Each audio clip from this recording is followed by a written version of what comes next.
வணக்கம் மாணவர்களே,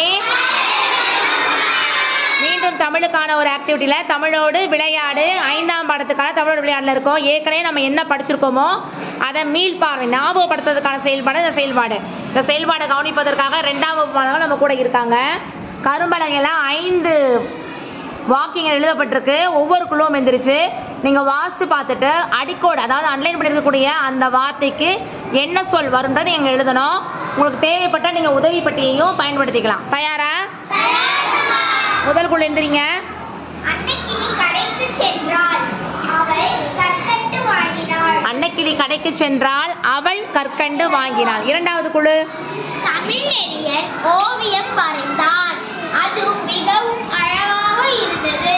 அதுவும் மிகவும், நீங்க சொல்ல நானும் ஃபில் பண்றேன். அதுவும் மிகவும் அழகாக இருந்தது. நன்று. அடுத்த மூன்றாவது குழு. கடற்கரையில் சிப்பிகள் கிடந்தன, குழந்தைகள் அவற்றை பொறுக்கி எடுத்தார்கள். குழந்தைகள் அவற்றை, நமக்கு அடிக்கோட்டிருக்கக்கூடிய வார்த்தை சிப்பிகள். நான்காவது குழு.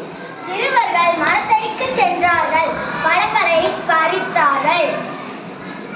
மரத்தடிக்கு சென்றார்கள், டேஷ் பழங்களை பறித்தார்கள். அந்த டேஷ்ல நீங்க என்ன போடுவீங்க? அந்த குழுவில் இருக்கவங்க அவர்கள். பலர்பால்னா நீங்க அந்த இதில் என்ன போடுறீங்க? அவர்கள். அடுத்த 5வது குழு. அடுத்த அணிவாங்க.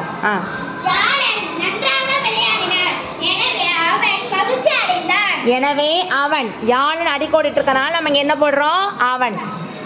ஆண் பால் பெண் பால், நம்ம போன டேர்மில் படித்ததையும் இப்போ படிச்சதையும் திரும்ப நம்ம தமிழோட விளையாடல என்ன செய்கிறோம்? ஞாபகப்படுத்தி பார்க்குறோம். இதை நீங்கள் உங்களுடைய குறிப்பேட்லையும் எழுதிக்கலாம். நன்றி மாணவர்களே.